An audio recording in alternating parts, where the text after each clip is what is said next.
All right, guys. So this is crazy because your MQ3, your QA3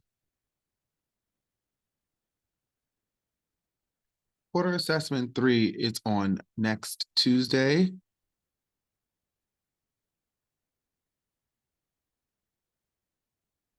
and Wednesday. You have a part 1 and you have a part 2. So it's really important that you guys really focus in on these videos to understand what's happening. I'm going to try to make it quick while also helping you understand the content, right? So let's get started. It says which equation matches the coordinates given in the table. So first, whenever you know, or whenever you think about a table with X and Y values, you have to ask yourself, what do I need to do to X to get to Y?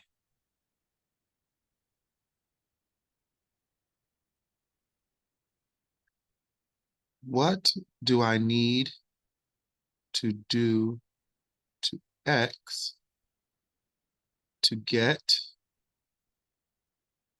to Y, right? So X and Y, how do I get from X to Y? How do I get from X to Y? How do I get from X to Y? How do I get from X to Y? To get from 4 to 1, I have to divide by 4. To get from 8 to 2, I have to divide by 4. So that means divide X by 2 in order to get Y.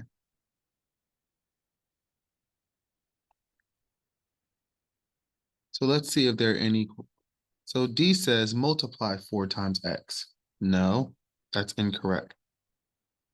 X minus 4. No. And look, it also makes sense. Because although 4 minus 4 is 0, so it's not even 1.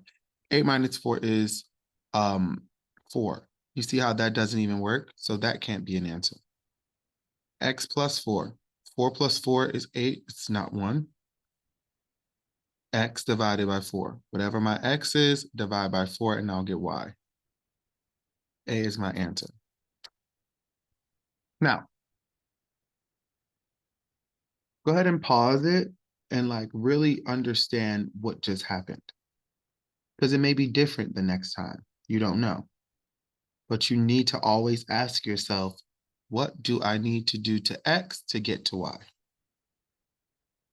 Okay, now it says on the coordinate plane, draw between the X and the Y. Excuse me. So what do we know already? We know that I need to plot points that show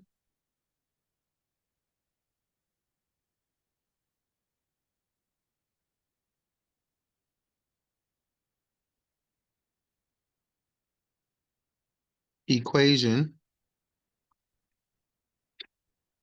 X divided by 4 equals Y, right? And what makes this similar, because this is a Y-axis and this is an X-axis. And you can use substitution. So let's create a table. You have your X and your Y. Wait, but these numbers here, are different than these numbers.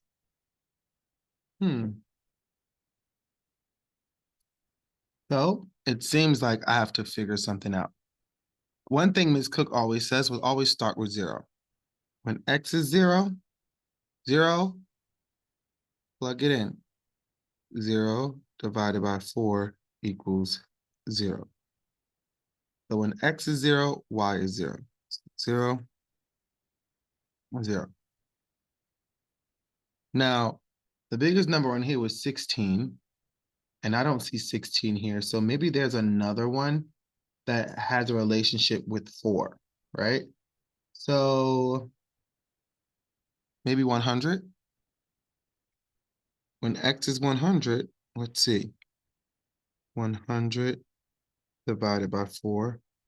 Oh, that equals 25. So when X is 100, Y is, oh, sorry, 25.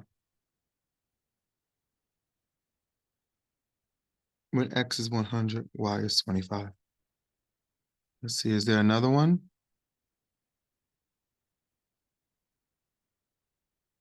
Maybe 200?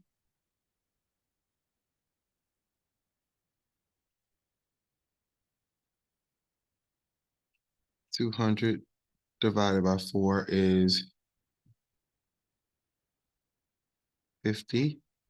So when X is 200, Y is 50.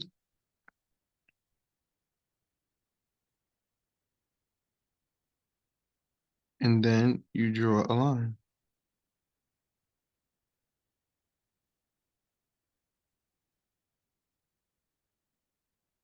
Okay. So what did I do? I just substituted a value on the x-axis for the x and used my equation to find my y. So what did I do? Substituted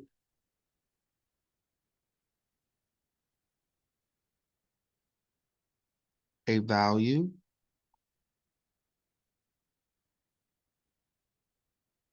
or a value from x-axis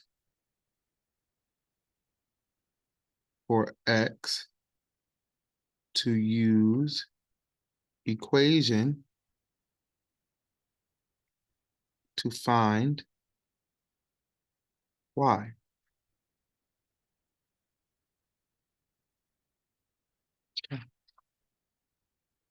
Go ahead and analyze your work with this work. That's how we learn. And maybe I want you to see if you can find another one because you didn't have to do what I did. You could have found a different one.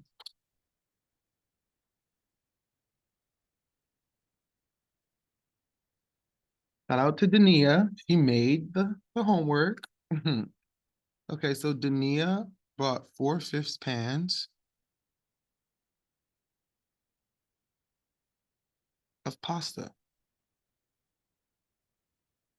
and she's sharing it with her friends. She will serve each friend 1/10 of pasta. Find how many friends can she share with?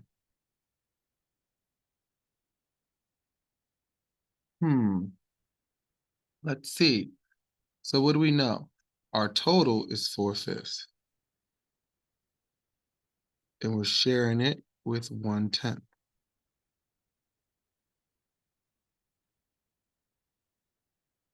And numerically, we divide our total, or we multiply our total with the reciprocal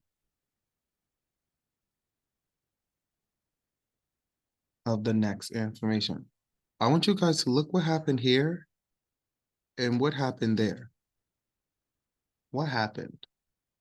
What did I do? So we multiply by the reciprocal.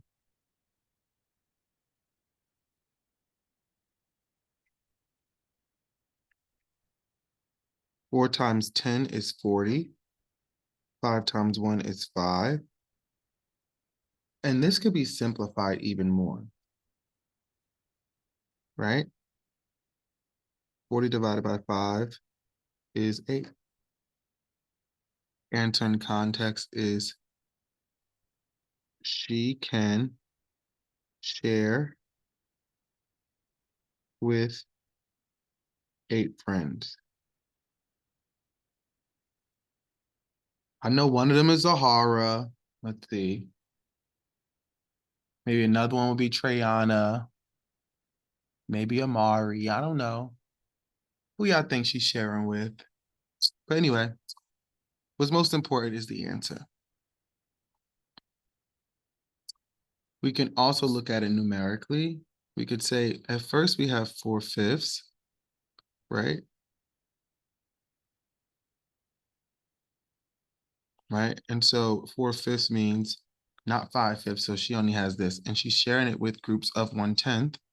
And because a fifth is 2 times the size of a tenth, we want to split each of these in half.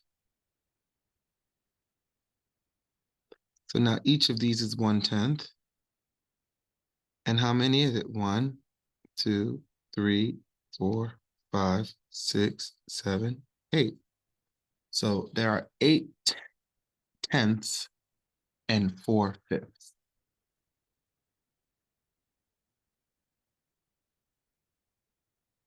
Go ahead and pause it. Try to understand. Most importantly, how do we do this? How is this the reciprocal? And what did I do here? Okay, think about it. What changed? And remember, keep total first. What do you have first? And what are you sharing with? Okay, let's go here. Princess, okay, shout out to Princess. Okay, she drove 272 miles to visit her cousin in Maryland, traveled for 4 hours.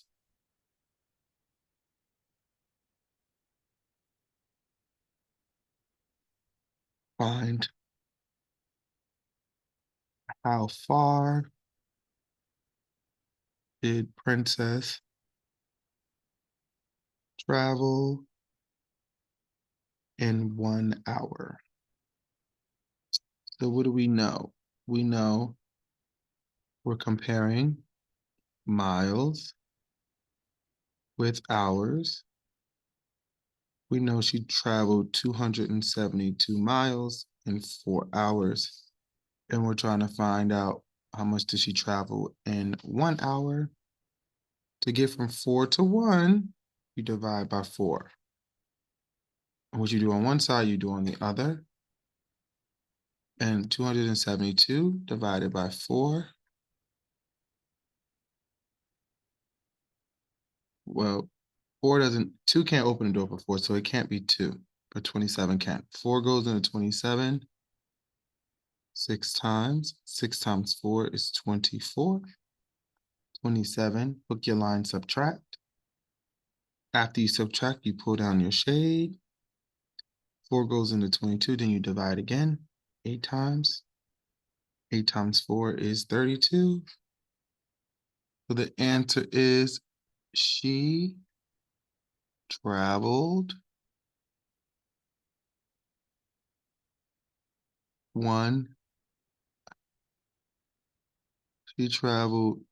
68 miles in 1 hour.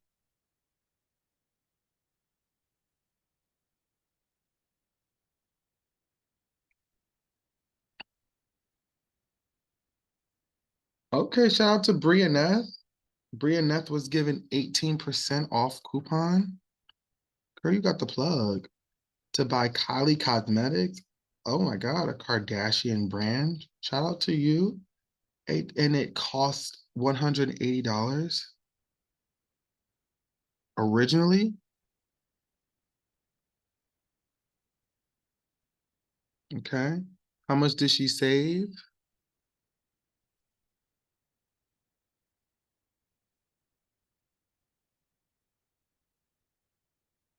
Well,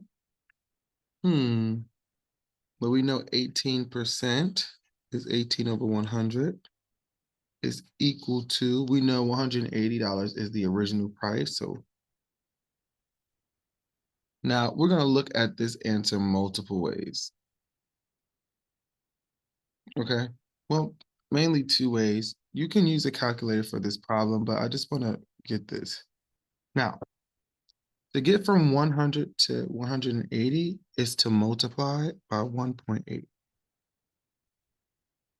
But how, Mr. Ray, how do you know that?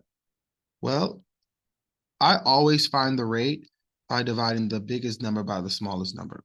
So 180 divided by 100 is 1.8. That means to get from here to here, you divide by 1.8. And if I divide by 1.8 down, I have to multiply by 1.8 up. Let me say that again. To find my rate, I divide my big number by my small number. So I divide down to get 1.8. If I divide down to get 1.8, I can multiply up by the same rate, which means that 18 times 1.8 is what I need to multiply up to get. And my answer is 32.4, which means it's $32.40. Now, that's an advanced method.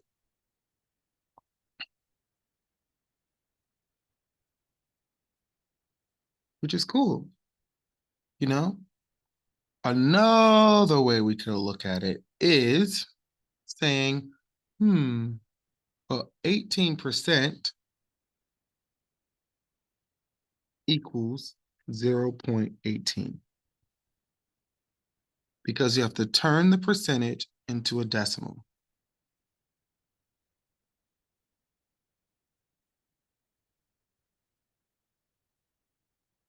Then multiply by total. And 0.18 times 180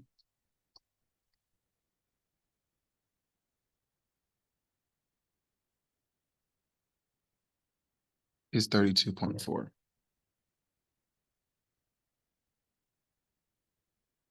Which means she saved $32.40.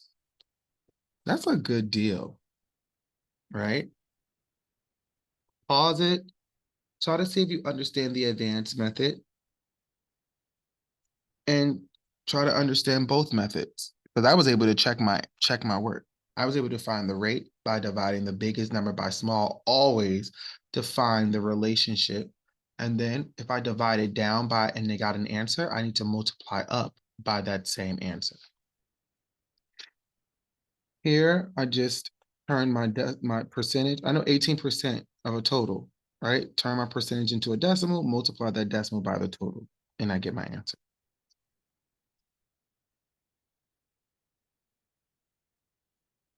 This is fun. So, show or explain the steps you need to determine your answer. So, step one is simplify both expressions to see if they are equivalent. Now, when you are typing this information in, you have to say that. Step one, simplify both expressions to see if they are equivalent. Then you have to show it. So you have to rewrite everything down. So you will be typing all of this in with the parentheses and everything, right? And then you'll show it. You cannot show the arrows on the computer, but underneath this, it will look like this. And then the next step would be 2 times 3x, which is 6x.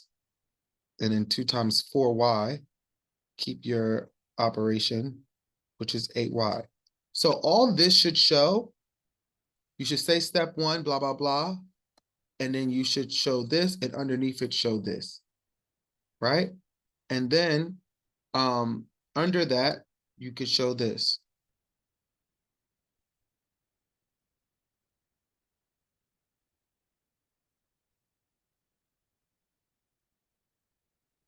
Now, this is a little bit more tricky, but how I like to do it is first, know that when a variable is by itself, there is an invisible one. Whenever a variable is alone, it is an invisible 1. So this is saying 2x plus 1x plus 4y plus 2 times 2y plus 3x. Now, after that, you compare, this is important, like terms. So all the x's are together, all the y's are together. So 2x plus 1x, and then you can simplify it. 3x plus 4y plus 2 times 2y plus 4y plus 3x. Then you keep simplifying. I like to square my x's and circle my y's. 3x plus 3x is 6x, plus 4 is 8y. You should really write this down, right? All of this, write compare like terms, write this down, write this answer. Then say, my expressions are equivalent because after simplifying, it has same expression. Now, Mr. Ray, why did you do all of that? Well, because this is worth 3 points. And I know about you, but I want all my points. So make sure you do all of this. Which question is a statistical question? How old is Mr. Ray? Well, Mr. Ray is 32 years old. One answer. So it's not. How many days are in May? Well, there is 31 days in May. One answer. Not. How many students are currently enrolled at Kid Purpose? Well, if I looked on the roster today and saw a number, it may say 502 students. That's one answer. How long did it take all students to dismiss from school each day? Well, each day in March. So let's say in March 1st, all the way to March 28th. Different answers.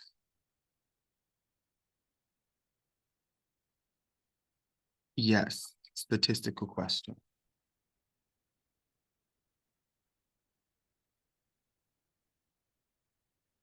Okay, the area of Mr. Ray's classroom is 2.5 times bigger. I like to draw this.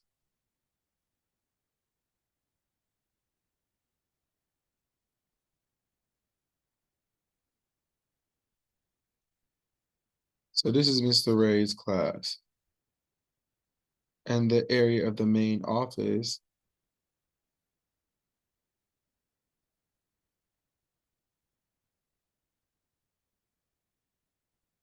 right? This is P. And this is 2.5 times P, which is 2.5 P. I'm going to write a few extra ones down here, F and G. What if it said 2P plus 0.5? What if it said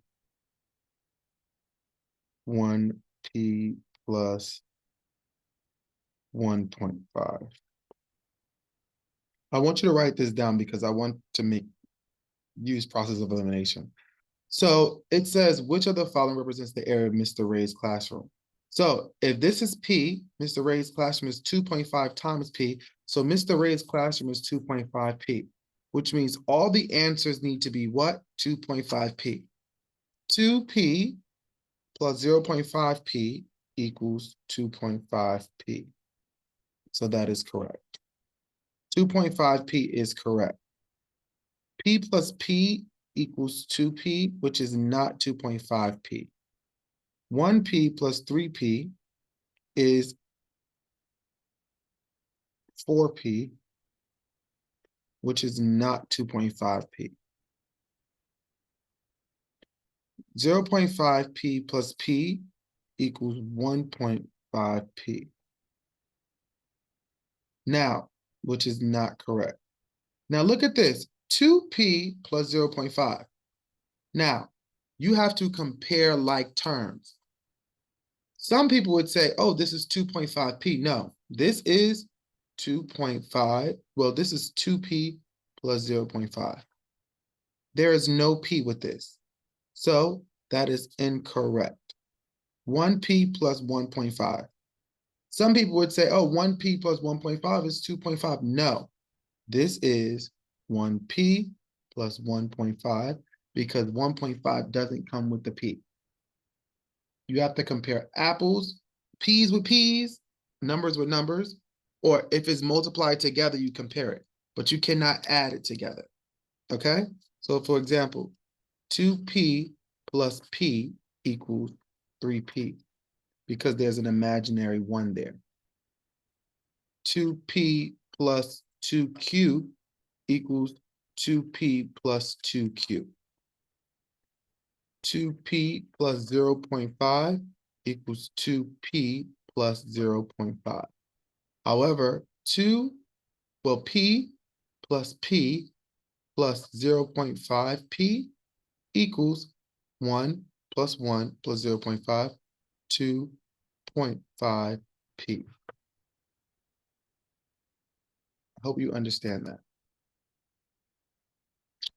Pause it if you need to. Rewind. Don't forget to rewind, guys. Y'all be afraid to rewind to try to understand it. Guys, you're getting extra help. You want to rewind to try to understand it. I gave you some extra problems to really understand. We're almost at the finish line. I know you guys feel like I'll be taking forever with this, but it's really important. It says the point C. Oh, we're talking about point C. Automatically circle what you're talking about. It's plotted on a graph. Which of the following coordinates represents the points that also have to be 2 units away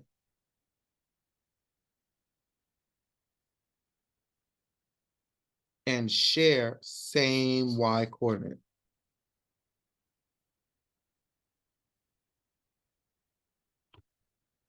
As point C. So first of all, what is point C? We know we start at the origin, we go to the x-axis first, then we go left or right for the x-axis, then we go up or down for the y-axis. So start at the origin, we're trying to find here, so I stop right here, stop at 3, my x is 3, go down, my y is -3. Now I have two answers, answer 1 and answer 2. And both of my answers, what do I know? I know it has the same y coordinate. So I know my answers are going to have -3 for y and -3 for y. Why? This is where you pause and I ask you this question. Why is that true? Well, because of the same y coordinate. So there are a few answers that I know I can just say, that's not true. So this could be it. This could be it. This could be it. This cannot be it. Okay? This can't be it because this is point C. Now let's see. If it has the same y, then it's going to be shifting along the x-axis. If it has the same x, then it shifts along the y-axis. But okay, so how is it shifting? Oh, 2 units away. So start at point C and then move 2 units to the left. Go back to C and move 2 units to the right. Start at the origin, stop 1, go down to -3. So 1, -3. B. Ooh, start at the origin, go over. X is 5, -3. And these are my answers, B and E. 1, -3, and 5, -3. Now let's look at this. a museum worker. So remember, read the title. In years of the first 20 children. Oh, so I know it's 20 in a new exhibit. And I need to figure out which of these histograms work. Okay. So Mr. Ray says always create a frequency table.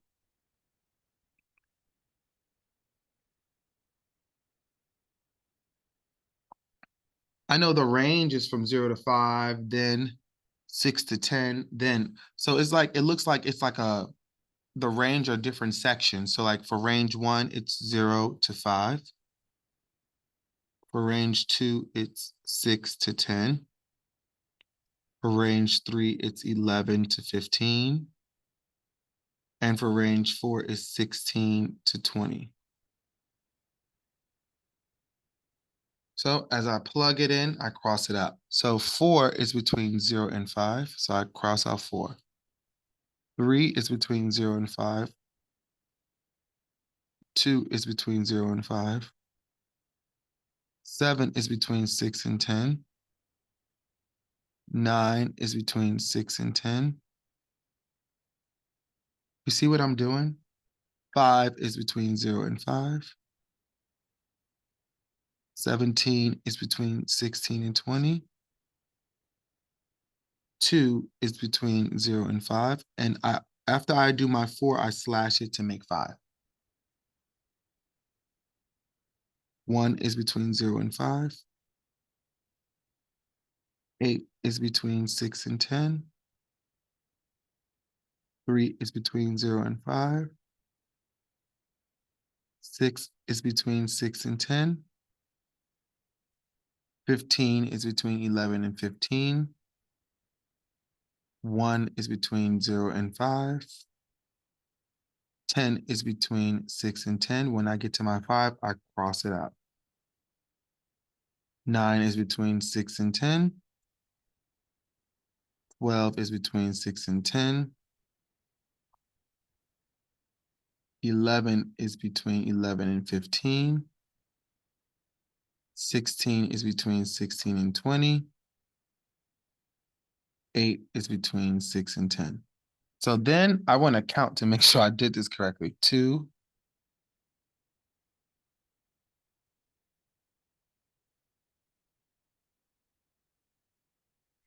2, 4, 5, 6, 7, 8, 9, 10, 11, 12, 13, 14, 15, 16, 17, 18, 19, 20. Let me see if I did everything right.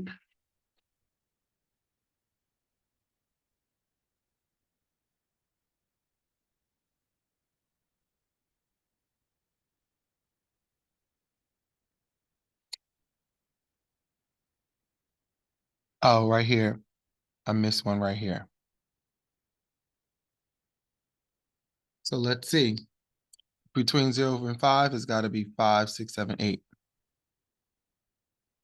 So it can't be A. It could be B, C, or D. Okay? Between 6 and 10, 5, 6, 7.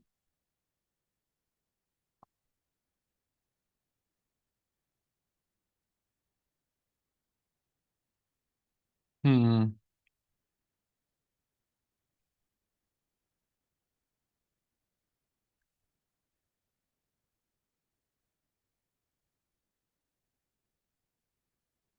Oh, that's why I messed up. So I took that one. This wasn't it.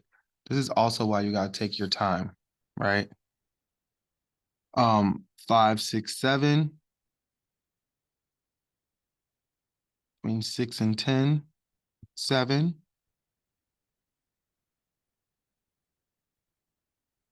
So it can't be B. Between 11 and 15 is 3. Okay. And between 16 and 20 is 2. The answer is C. You can also look at your frequency table by like doing it one more time. Sometimes writing it over helps, right? 0 and 5, 6 and 10, 11 and 15, 16 and 20, 4, 3, 2, 7, 9, 5, 17, 2, 1, 8, 3, 6, 15, 1, 10, 9, 12, 11,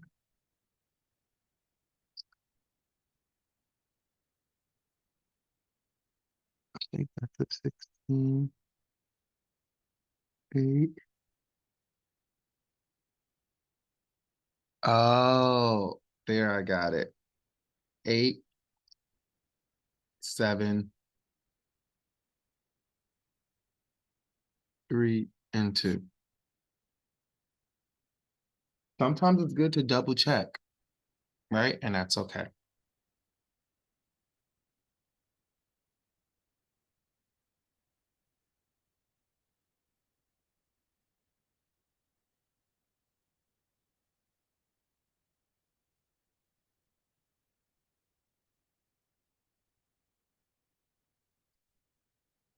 All right, guys. See you later. Have a great weekend. And make sure you look at your study guides. Make sure you study this. Make sure you take your time. Look at the other next level quizzes and the videos. Those that do all of those things, you're going to kill it.